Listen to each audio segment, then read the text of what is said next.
Hello guys, तो आज अपन पढ़ने वाले हैं स्टेफाइलोकोकस। ठीक है, स्टेफाइलोकोकस की बात करें तो staphylococci are gram positive cocci. क्या होता है? जो स्टेफाइलोकोकाई होता है वो ग्राम पॉजिटिव कोकाई होता है और अरेंज इन ग्रेप्स, और अरेंज होता है ग्रेप्स लाइक क्लस्टर, यानी ग्रेप्स की तरह जैसे कि अंगूर लगे हुए होते हैं। अंगूर किसे लगे होते हैं? क्लस्टर, यानी ग्रुप्स में लगे हुए होते हैं, झुंड में लगे हुए होते हैं। उस प्रकार स्टेफाइलोकोकाई जो होता है वो पाया जाता है और ग्राम पॉजिटिव कोकाई होता है। ग्राम पॉजिटिव क्या होता है? ये सर कोकाई होता है। और अगर इसकी बात करें तो are commonest cause of suppression first formation, यानी सुप्रेशन का मतलब होता है फर्स्ट फॉर्मेशन। तो दे आर कॉमनेस्ट कॉज, और ये क्या होता है? जो स्टेफाइलोकोकस है वो सबसे ज़्यादा जो होता है फर्स्ट फॉर्मेशन के कारण होता है, यानी फर्स्ट फॉर्मेशन इसका कॉमनेस्ट क्या है? कॉज है, इसका कारण स्टेफाइलोकोकस का।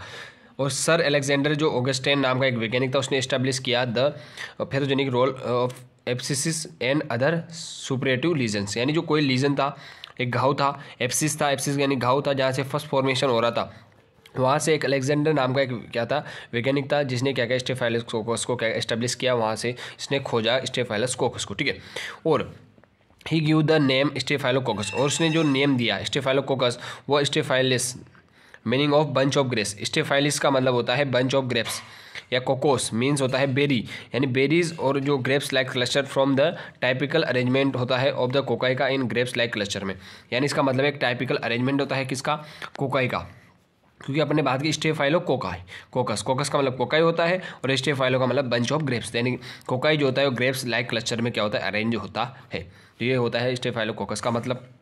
अब स्टेफाइलोकोकस जो होते हैं उसकी बात करें, इसमें वेरियस स्पीसीज जातियाँ पाई जाती है, but the medical important species जो होती है वो देखो कौन कौन सी होती है। एक तो होती है स्टेफाइलोकोकस ओरियस स्टेफाइलोकोकस ओरियस होती है, जो कि क्या करती है? Pyogenic infection in man, pyogenic जो इन्फेक्शन मेन में क्या करती है? पायोजेनिक इन्फेक्शन देने का काम करती है। पायोजेनिक का मतलब होता है बाहरी तत्व से होने वाला जो इन्फेक्शन होता है, बाहरी तत्व से यानी एक्सटर्नल एनवायरनमेंट से होने वाला जो इन्फेक्शन होता है वो पायोजेनिक होता है। पायोजेनिक इन्फेक्शन कॉज कौन करता है? Staphylococcus Orius. ठीक है, स्टेफाइलोकोकस एपिडर्मिडिस होती है। दूसरी क्या होती है? स्पीसीज होती है स्टेफाइलोकोकस की स्किन कमर्सल में करने का काम करता है। Staphylococcus saprophyticus act on a opportunistic pathogen, ये अपॉर्चुनिस्टिक पैथोजन होता है, जब उसको अवसर मिलता है तभी ये क्या करता है? स्टेफाइलोकोकस यानी जो ये पैथोजन क्या करता है? बीमारी फैलाने का काम करता है। तो ये रखना है। अब इसकी मोर्फोलॉजी की बात करें तो morphology they are gram positive cocci. अपन को पता है कि ग्राम पॉजिटिव कोकाई होता है, बैक्टीरिया होता है, arrange in grapes like cluster, और ये अरेंज होता है किसमें? ग्रेप्स लाइक क्लस्टर में अरेंज होता है, नॉन मोटाइल होता है। ग्रेप्स लाइक क्लस्टर में अपने बात कर ली क्योंकि उसके स्टेफाइलो का मतलब क्या होता है? ग्रेप्स लाइक क्लस्टर होता है।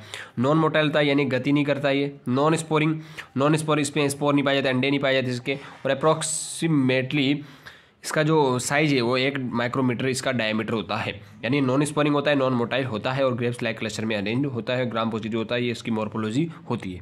अब इसके कल्चर की बात करें तो कल्चर इसको किस टेम्परेचर पर, किस टाइम पर, किस जो डिग्री सेंटीग्रेड पर उसको या किस पीएच पर इसको क्या किया जाता है? कल्चर किया जाता है, वो देखते हैं अपन। तो दे ग्रो इन ऑर्डिनरी यानी साधारण कल्चर में इसको क्या किया जाता है? कल्चर किया जाता है स्टेफाइलोकोकस को मिड विद द टेम्परेचर, जो टेम्परेचर रेंज है इसको टेम्परेचर 10 to 42 डिग्री सेंटीग्रेड इसकी टेम्परेचर रखा जाता है, और जो इसका टेम्परेचर रखा जाता है ऑप्टिमम टेम्परेचर और बिंग 37 डिग्री। अगर मेन बात करें ये तो टेम्परेचर इसके बीच में रखा जाता है 30 मतलब 10 to 42 सेंटीग्रेड तक रखा जा सकता है, और यदि ऐसे बात करें तो 37 डिग्री सेंटीग्रेड भी रख सकते हैं। और इसकी पीएच की बात करें 7.4 to 7.6 तक इसकी पीएच को अपन रखते हैं, जिसमें इसको कल्चर किया जाता है। तो अपन कौन से कल्चर इसमें यूज किए जाते हैं? देखो डायरेक्ट नाम ही देख लो और ज़्यादा जरूरत नहीं है। तो न्यूट्रिएंट एगार को उससे कल्चर किया जाता है, ब्लड एगार से, मेकोंकिस एगार हो गया उससे कल्चर किया जाता है इसको, सेलेक्टिव मीडिया होगी, मैनिटोल एगार हो गया, मिल्क एगार हो गया, इससे क्या किया कल्चर किया जाता है। और एक लिक्विड एगार होता है उससे भी इसको कल्चर किया जाता है। तो आपको नाम ध्यान में रखना है और बस, और ज़्यादा नहीं रखना है। अब इसकी रेसिस्टेंस की बात करें तो जो स्टेफाइलोकोकाई ये आर नॉन रेसिस्टेंट होता है अमंग द नॉन स्पोरिंग जो बैक्टीरिया होते हैं, मतलब नॉन स्पोरिंग जो बैक्टीरिया होते हैं उनके बीच में ये नॉन रेसिस्टेंट क्या नहीं करता, उत्पन्न नहीं करता, और ये दे survive in dried first for 2 to 3 months, यानी ये क्या करता है? जो रेसिस्टेंट जो नॉन स्पोरिंग बैक्टीरिया उनके लिए तो रेसिस्टेंट प्रोवाइड नहीं करता, लेकिन जो ये सर्वाइव कर जाता है ड्राइड फर्स्ट में फॉर 2 से 3 मंथ के लिए। और most of the staphylococci are killed at 62 यानी 60 to 62 जो डिग्री सेंटीग्रेड फॉर 30 मिनट्स के लिए, स्टेफाइलो जो कोकल होता है इसको अपन किल कर सकते हैं 62 डिग्री पर। ये क्या हो जाता है, किल हो जाता है 30 मिनट्स के लिए, है ना। 30 मिनट्स में के लिए अगर अपन 62 डिग्री टेम्परेचर दें इसको तो ये क्या हो जाएगा, किल हो जाएगा। और सम में रिक्वायर 80 और कुछ जो इसकी जातियाँ हैं वो 80 डिग्री सेंटीग्रेड पर भी 1 घंटे के लिए रखेंगे तब होगी, ठीक है, किल होगी। तो ये इसकी रेसिस्टेंट है। Staphylococci are resistant to 1% phenol for 15 minutes. 15 minute के लिए यदि अपन 1% फिनोल में रखें इसको तो रेसिस्टेंट देगा। वाइल जबकि मरकरी पर fluoride 1% solution kill them in 10 minute. और यदि अगर इसको मरकरी में रख दिए पर फ्लोराइड, मरकरी में पर फ्लोराइड रख दिए तो 1% सोल्यूशन किल कर देगा, ये 10 मिनट में किल हो जाएगा, ठीक है। अब स्टेफाइलोकोकस की बात करें, resistant to penicillin is due to production of an enzyme penicillinase which inactive penicillin. Staphylococcus जो है रेजिस्टेंट प्रोवाइड करता है टू पेनिसिलिन से, इज ड्यू टू क्योंकि प्रोडक्शन ऑफ एन एंजाइम, ये क्या करता है, एक एंजाइम का प्रोडक्शन कर देता है पेनिसिलिनेज जो कि इनएक्टिव होता है पेनिसिलिन, जो विच इनएक्टिव पेनिसिलिन, पेनिसिलिन को इनएक्टिव कर देता है। यानी पेनिसिलिन का कोई जो है रेसिस्टेंट प्रोवाइड नहीं करता कौन, स्टेफाइलोकोकस, ठीक है। अब इसके पैथोजेनेसिस की बात करें तो पैथोजेनेसिस स्टेफाइलोकोकस जो होता है ओरियस, वो क्या होता है, इंपॉर्टेंट पायोजेनिक ऑर्गेनिज्म है and lesions are localize in nature, वो लोकलाइज नेचर का होता है। और ये क्या करता है, इंपॉर्टेंट जो पायोजेनिक ऑर्गेनिज्म है वो है स्टेफाइलोकोकस ओरियस। यानी इसकी जो सबसे खतरनाक जो प्रजाति है वो स्टेफाइलोकोकस ओरियस है, ठीक है। Coagulase enhance virulence of staphylococcus aureus by inhibiting phagocytosis. देखो ये क्या करता है, कोगुलेज करता है एनहेंस, बढ़ा देता है, कोगुलेज को क्या करता है, बढ़ा देता है वायरलेंस ऑफ स्टेफाइलोकोकस जो है स्टेफाइलोकोकस ओरियस की जो वायरलेंस है वो कोगुलेज को एनहेंस कर देती है। कोगुलेज यानी ब्लड का थक्का जमना, ठीक है।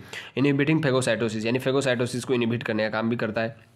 It form wall of fibrin, और जिसकी फॉर्म करता है वाल प्रोवाइड करता है, फॉर्म करता है, बनाता है फाइब्रिन क्लोट बनाता है अराउंड द लीजन के चारों ओर। ये क्या आता है, फाइब्रिन क्लोट बना देता है, थिक अरेंज और एक थिक क्रैम्प बना देता है formed in staphylococcus infection. Staphylococcus infection में क्या होता है, एक वाल बना दी जाती है, क्लोट बन जाता है फाइब्रिन का, ठीक है।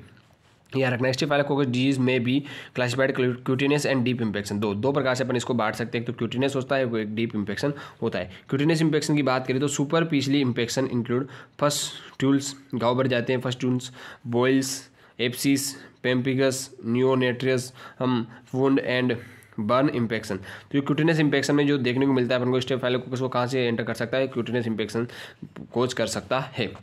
अब डीप इन्फेक्शन की बात करें, डीप इन्फेक्शन में यानी इन्फ्लामेशन, देखो कि ऑस्टियोमाइलिटिस होता है, इन्फ्लामेशन ऑफ बोन मेरो को यदि इन्फ्लामेशन हो जाए तो उसे ऑस्टियोमाइलिटिस कहते हैं। Tonsillitis, inflammation of tonsil. Pharyngitis हो जाता है, फेरिंग्स का inflammation. Sinusitis, inflammation of sinus, जो साइनस पाए जाते हैं ब्रेन में। Pneumonitis, inflammation of lungs cavity. Empyema for first present in the lungs cavity में फर्स्ट प्रेजेंट होगा उसे एम्फीमा कहा जाता है। एंडोकार्डिटिस, इन्फ्लामेशन ऑफ एंडोकार्डियम का इन्फ्लामेशन जो है endocarditis. Meningitis, inflammation of meninges, brain की मेनिंजेस यानी कवरिंग होती है उसको इन्फ्लामेशन हो जाए उसे meningitis. Bacteria present in blood में, अगर बैक्टीरिया प्रेजेंट है उसे bacteria. Pyaemia, first present in the blood, यदि ब्लड में फर्स्ट प्रेजेंट है तो उसे पाइमिया कहा जाता है। तो टर्मिनोलॉजी बहुत इंपॉर्टेंट है। और इसके अलावा फूड पॉइजनिंग देखने को मिलती है। नोजोकोमियल इन्फेक्शन यानी हॉस्पिटल इन्फेक्शन देखने को मिल सकता है। स्किन एक्सोफोलेटिव डिजीज देखने को मिलती है, कॉन्टैक्ट आने वाली स्किन के। टॉक्सिक शॉक सिंड्रोम देखने को मिल सकता है, ठीक है। अगली देखिए एंटीबायोटिक सेंसिटिविटी, यानी जो एंटीबायोटिक यानी पेनिसिलिन है उससे कैंसर सेंसिटिविटी प्रदर्शित करता है। देखो most of the strains of staphylococcus aureus sensitive to penicillin, से रेसिस्टेंट प्रोवाइड करता है, आपको पता था ओरिजिनली।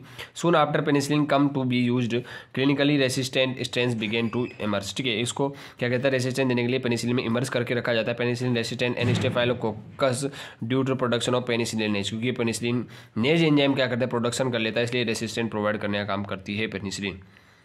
अब लेबोरेटरी डायग्नोसिस की बात करें तो इसका लेबोरेटरी डायग्नोसिस जो है ये अपन स्पेसिमेन लेंगे, स्पेसिमेन यानी फर्स्ट सुपरेटिव लीजन्स में स्पूटम ले लेंगे। रेस्पिरेटरी इन्फेक्शन हो रहा है तो उसके स्पूटम ले लेंगे, और सेप्टिसीमिया हो रहा है तो उसे ब्लड ले लेंगे। यूटीआई इन्फेक्शन हो रहा है तो उसे यूरिन कलेक्ट कर लेंगे। और CSF, यदि मेनिंजाइटिस हो रहा है तो उसे CSF कलेक्ट कर लेंगे। और फूड पॉइजनिंग हो रही है तो फेसिस में से कलेक्ट कर लेंगे अपन। फूड और वोमिटिंग, फूड पॉइजनिंग हो रही है तो उसे फूड और वोमिटिंग, है ना। Nasal perineal swabs are collected for detection of errors, अगर एरर आ रहे हैं तो नेजल पेरिनियल जो स्वैब्स है उसका कलेक्ट करना है अपने डिटेक्शन करने के लिए। अब कलेक्शन ट्रांसपोर्ट की बात करें तो स्पेसिमेन शुड बी कलेक्ट कर लिया अपन ने इन स्टेराइल कंटेनर में, क्या करेंगे अपन उसको कलेक्ट करेंगे अंडर ऑल असेप्टिक कंडीशन में। असेप्टिक टेक्निक्स का यूज करके अपने एक स्टेराइल कंटेनर में उसको कलेक्ट करेंगे, किसको, स्पेसिमेन को। अपन स्पेसिमेन ये सारे ले लिए उसको कलेक्ट कहाँ करना है अपन को, एक स्टेराइल कंटेनर में करना है अंडर एसेप्टिक कंडीशन में। स्टेराइल स्वैब जो है should be used for collection of specimen from side such as nose और पेरिनियम। स्टेराइल जो स्वैब है उसको अपन को यूज करना है कलेक्शन ऑफ स्पेसिमेन को। जो स्टेराइल स्वैब का कहाँ पर यूज करेंगे, जहाँ पर अपन को स्पेसिमेन जैसे कि नोज हो गई, पेरिनियम एरिया हो गया, वहाँ पर अगर अपन को स्पेसिमेन कलेक्ट करना है तो वहाँ पर अपन को स्टेराइल स्वैब का यूज करना है।